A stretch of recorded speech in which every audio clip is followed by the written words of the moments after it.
ইয়াৰ পিছতে মই অসমৰ জাতীয় সংগীতৰে আজিৰ এই পতাকা উত্তোলন কাৰ্যসূচী আৰম্ভ কৰিবলৈ আমাৰ সমূহ লখিমপুৰ অঞ্চলৰ ৰাইজক অনুৰোধ জনালোঁ।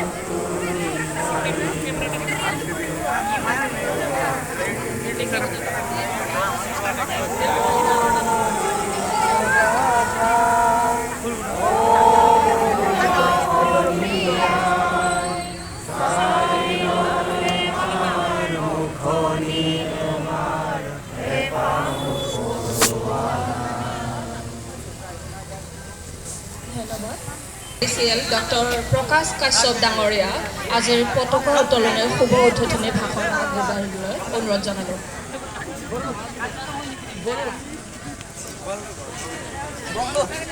নমস্কাৰ। আজি লখিমপুৰ গ্ৰন্থমেলাৰ উদ্যোক্তা আৰু মূল মানুহজন জিলা আয়ুক্ত ডাঙৰীয়া প্ৰদীপ টিমুং ডাঙৰীয়া, তেখেত আজি আহিব নোৱাৰিলে আৰু মোক তেখেতে মনোনীত কৰিলে, তাৰ কাৰণে তেখেতক ধন্যবাদ। লখিমপুৰ কলেজৰ মহাবিদ্যালয়ৰ অধ্যক্ষ তথা মোৰ জ্যেষ্ঠ ভাতৃ ডক্টৰ কাশ্যপ বিশ্বাস ডাঙৰীয়া, যাৰ নেতৃত্বত 20 বছৰমান পিছত নাকৰ ৰেটিং পাবলৈ সক্ষম হ'ল লখিমপুৰ মহাবিদ্যালয়, তাৰ কাৰণে সামূহিকভাৱে মোৰ জ্যেষ্ঠ ভাতৃ বুলি নহয়, তেখেত আৰু তেখেতক সহায় কৰা যেনেকৈ বৰ্ণালী ৰাভা আছে, সকলোকে আমি কোটি কোটি ধন্যবাদ দিছোঁ। লখিমপুৰ ক্লাব 1918 চনত স্থাপিত হোৱা ক্লাবত যি আপুৰুগীয়া গ্ৰন্থবিলাক সুন্দৰকৈ সুৰক্ষিত কৰি ৰাখিছে, তাৰ কাৰণে আমি নজমুজ মোল্লা ডাঙৰীয়া প্ৰমুখ্যে, লাইব্ৰেৰিয়ান আমাৰ ৰিজুদা, ক'ত গ'ল ৰিজু সকলোকে ধন্যবাদ দিছোঁ। আৰু প্ৰাঞ্জল দাক আৰু কেনেকৈ পাহৰিম, প্ৰাঞ্জল দাটো সদায় যিকোনো ৰাজহুৱা কাৰ্যসূচীত সদায় থাকেই। মিউনিচিপালিটিৰ চেয়াৰমেন ডাঙৰীয়া আছে, লখিমপুৰ কলেজৰ ভাইচ প্ৰিন্সিপাল চালৈ ছাৰ আছে, ক'ত চালৈ ছাৰ, এক্সিকিউটিভ অফিচাৰ মাৰ্চিলা আছে, গতিকে সকলোকে, লখিমপুৰ হায়াৰ ছেকেণ্ডেৰীৰ প্ৰিন্সিপাল বাইদেউ আছে, গতিকে সকলোকে আমাৰ বহুত ZPC নিৰ্বাচিত মানুহ আছে, সকলোকে নমস্কাৰ দি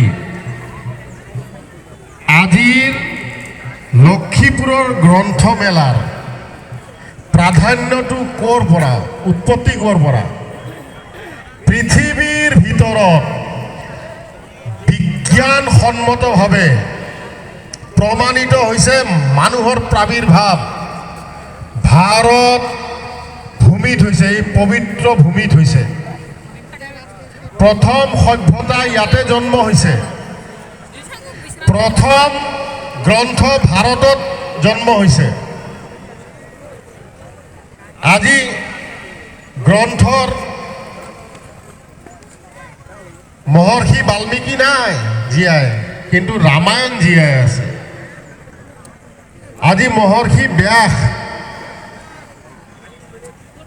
আমাৰ মাজত নাথাকিব পাৰে বা ক'ৰবাত তেওঁ আত্মগোপন কৰিব পাৰে, কাৰণ তেখেত চিৰঞ্জীৱীৰ এটা পাৰ্ট হয় কল্কি অৱতাৰৰ। মহাভাৰত জীয়াই আছে, ভাগৱত গীতা জীয়াই আছে। মছেছ, কিছুসকলে মুছা নবী বুলি কয়, তেখেত জীয়াই থকা নাই, কিন্তু টেষ্টামেণ্টছ জীয়াই আছে।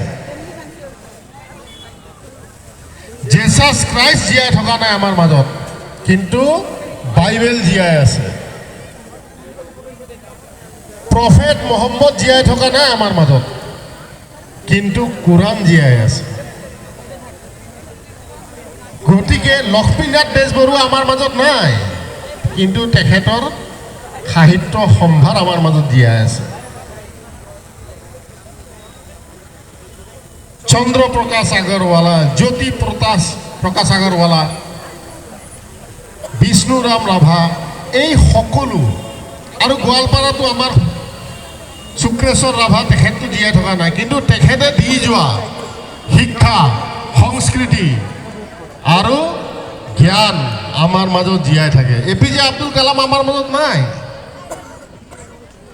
কিন্তু তেখেত আমাৰ মাজত এতিয়াও জীয়াই আছে জ্ঞানৰ যোগেদি। গতিকে আমি ধন্যবাদ জনাইছোঁ ইমান সুন্দৰ জিলা প্ৰশাসন গোৱালপাৰা জিলাত দিয়াৰ কাৰণে। মাননীয় মুখ্যমন্ত্ৰী মহোদয়ৰ যিটো উদ্যোগ গ্ৰন্থমেলাক লৈ প্ৰতিটো অঞ্চলে অঞ্চলে প্ৰান্তে প্ৰান্তে, কাৰণ ইয়াৰ মূল বিষয়টো হৈছে মোবাইলৰ পৰা আমি, mobile is now A part of life, কিন্তু যিবিলাক ল'ৰা ছোৱালী কিতাপ বাদ দি মোবাইলত মনোনিৱেশ কৰে, সেই ল'ৰা ছোৱালী জ্ঞান আহৰণটো কমি যায়। আৰু ইয়াত বহুত মাসকলক মই বেয়া নাপাব, মাসকলক মই আবেদন জনাম যে নিজৰ দায়িত্বৰ পৰা সাৰিবলৈ মোবাইলটো ল'ৰা ছোৱালীক নিদিব, যে এই তই মোবাইলৰ লগত থাক, ল'ৰা ছোৱালী নষ্ট হৈ যায়। কাৰণ মা সংস্কাৰ হয়, পিতা ধৰ্ম হয়। এই বিষয় সৰু সৰু বিষয়, যিসকল মায়ে নিজৰ নিজৰ ল'ৰা ছোৱালীক কিতাপ বাদ দি মোবাইল দি নিজৰ দায়িত্ব সাৰিছে, সেইসকল ল'ৰা ছোৱালী ফেইল কৰাটো বাউণ্ড। ৰাতিপুৱা সোনকালে উঠিব লাগিব, গ্ৰন্থ পঢ়িব লাগিব। গতিকে এই বিষয়বিলাক মই ৰাজহুৱাকৈ জিলা প্ৰশাসনৰ হৈ আপোনালোকৰ ওচৰৰ এৰিলোঁ। আৰু তিনিটা বিষয় মোৰ সদায় থাকে। আমাৰ যিকোনো মহিলা বা ছোৱালী পিলপিলি বা ই ৰিক্সাত উঠোঁতে নাম্বাৰটো নোট কৰিব, নাম্বাৰ 1। নাম্বাৰ 2, ক'ৰবাত কোনোবা বাইক আৰোহী যদি অভদ্ৰ ব্যৱহাৰ কৰি যায়, বাইকৰ নাম্বাৰ, কোনো নাৰ্ভাছ হ'ব নালাগে, বাইক নাম্বাৰটো নোট কৰিব। তৃতীয় কথাটো হৈছে ক'ৰবাত যদি ড্ৰাগছ পেনিট্ৰেশ্যন ইণ্টাৰনেশ্যনেল বৰ্ডাৰৰ যোগেদি গোৱালপাৰা, ধুবুৰী, এইবিলাক অবিভক্ত গোৱালপাৰা জিলাত যথেষ্টখিনি হৈছে, ইনফৰমেশ্যন পালে আমাক জনাই দিব। আৰু মই আশা কৰোঁ আমাৰ লক্ষীপুৰ মেজপাৰা অঞ্চলৰ ৰাজধানী, বহুত কম এনেকুৱা চহৰ আছে অবিভক্ত গোৱালপাৰা জিলাত যাৰ ঐতিহাসিক চৰিত্ৰ আছে, আৰু এই ঐতিহাসিক চৰিত্ৰ এই অঞ্চলৰ মানুহে ধৰি ৰাখিছে। মাজতে 2014 আগত, 2016 আগত বিসংগতি হৈছিল, তাৰ পিছত প্ৰশাসনিকভাৱে ভাল ৰাজনৈতিক সিদ্ধান্তই সকলো বস্তু এটা শৃংখলাবদ্ধ কৰিছে, আৰু সকলোৱে আমি মিলিজুলি লক্ষীপুৰ গ্ৰন্থমেলা সাফল্যমণ্ডিত কৰিম। আৰু এই অঞ্চলত ৰাইজক আহ্বান জনাইছোঁ, কিতাপ কিনিব, ল'ৰা ছোৱালীক কিতাপ দিব। লক্ষীপুৰ টাউন ক্লাবত বহুত এনেকুৱা কিতাপ আছে যিবিলাক কিতাপ আজিৰ দিনত কোনো জাগাত বিচাৰি নাপাব। তাতে যিটো মডেল, কি মডেল কৰিব, নজমুজ মোল্লা ডাঙৰীয়াই আপোনালোকক বিৱৰণ দিব। এইখিনিকে কৈ মই মোৰ বক্তব্য সামৰিলোঁ। সকলোকে ধন্যবাদ, নমস্কাৰ, শুভেচ্ছা থাকিল। জ্যেষ্ঠসকলক প্ৰণাম, ভাতৃসকলক, ভগ্নীসকলক আশীৰ্বাদ। ধন্যবাদ।